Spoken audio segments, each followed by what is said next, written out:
Terra Encantada é uma das mais pobres favelas do Rio de Janeiro. Erguida sobre as ruínas de uma fábrica abandonada, continua sem o reconhecimento da cidade.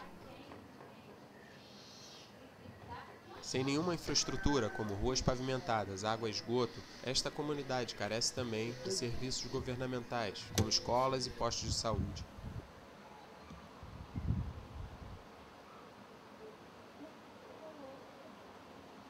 É nesta comunidade que Mônica Martins Pena, de 22 anos, cria sozinha e com dificuldades seus 3 filhos.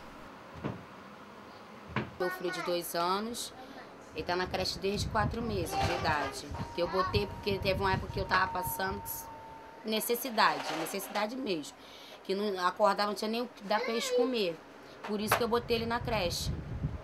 Aí ele foi, botei um, depois eu botei o outro. Mônica não terminou a escola, não tem emprego e sua única fonte de renda é o Bolsa Família, um recurso governamental para pessoas que vivem abaixo do nível da pobreza. Agora, Mônica enfrenta ainda mais desafios com a gravidez de seu 4º filho. A minha certidão, a moça falou que não está valendo. Eu não sei o porquê. A minha carteira de trabalho é o carimbo que não tem em cima da foto. Ninguém acredita que sou eu. Pensa que eu falsifiquei o documento. É Natal, não estou conseguindo bater uma outra, não estou conseguindo fazer nada, porque sem os documentos, e agora estão pedindo tudo documento. Como muitas mulheres brasileiras, ela tem o acesso dificultado a hospitais e maternidades. A gravidez é uma condição perigosa para jovens mulheres como Mônica. De acordo com o Centro de Direitos Reprodutivos, o Brasil é responsável por 1/3 das mortes maternas da América Latina, 110 para cada 100 mil nascidos vivos. Um índice alto se comparado a países com menores níveis de desenvolvimento. A morte maternal, no caso do Brasil, está associada à desigualdade racial, econômica e urbana. Segundo a Rede Nacional Feminista de Saúde, 85% das mulheres negras vivem abaixo do nível da pobreza e estão 7 vezes mais propensas a mortes relacionadas a problemas obstétricos que as mulheres brancas.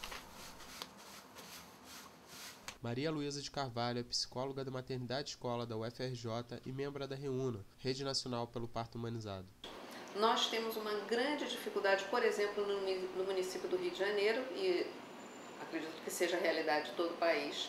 A maioria das mulheres não tem essas 6 mínimas consultas previstas pelo Ministério da Saúde. Elas têm muita dificuldade de acesso aos serviços. O cuidado materno inadequado durante o pré-natal, parto e pós-parto são as principais causas de mortalidade maternal. Por uma série de razões normalmente ligadas à pobreza ou exclusão social, muitas mulheres pobres sofrem discriminação no acesso às maternidades públicas. No caso específico da Mônica, ela perdeu os documentos e não tem dinheiro para ir à cidade recuperá-los. Ela não pôde visitar um médico e nem recebeu cuidados pré-natal.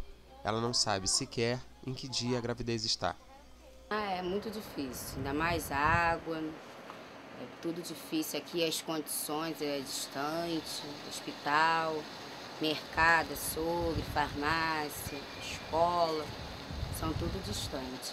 As mulheres que chegam às maternidades em trabalho de parto são recusadas ou recebem atendimento médico por profissionais que nunca trataram dela antes e não conhecem seu histórico médico. A gente vive, infelizmente, ainda a circulação de mulheres, muitas vezes em trabalho de parto, que vai bater numa maternidade, não tem vaga, vai para uma outra maternidade. Isso ainda é realidade e isso contribui muito para a morbidade materna e até para a mortalidade materna.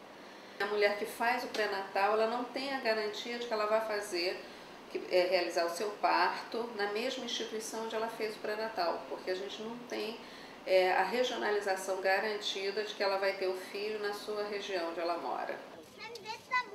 E este problema ainda é pior para as mulheres pobres, que dependem do sistema público de saúde. O que eu vou fazer? Que eu vou ter que esperar, se eu passar mal por exemplo, se eu passar mal de meia-noite, vou ficar até 5 horas da manhã, até 4h30 esperando o ônibus, o primeiro ônibus para me ir para o hospital. Ou Bom Sucesso, ou Praça 15, aonde que tiver vaga eu tô indo. Se eu for para todos os hospitais daqui e não tiver vaga, eu tenho que voltar para casa. Estatísticas mostram que o Brasil falhou ao tentar reduzir a mortalidade maternal.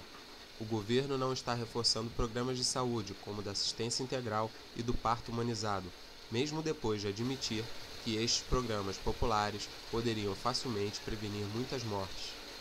Embora a gente tenha um projeto, né, que a gente chama de um projeto de humanização da assistência ao parto, os programas que vêm do Ministério da Saúde, eles são muito bons. É lei que a mulher tenha direito de escolher com quem ela vai ter o seu parto. Só que isso ainda não é uma realidade. A situação das mulheres continuará a mesma se o sistema público de saúde não virar uma prioridade na aplicação dos recursos orçamentários do país.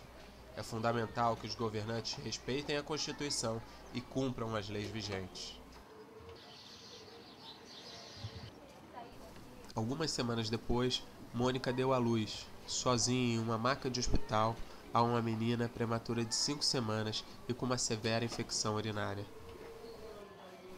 Após o diagnóstico, foi percebido que Mônica havia transmitido a infecção para o bebê. Somente após 2 semanas no hospital, recebendo antibióticos, puderam ser liberadas e voltaram para casa.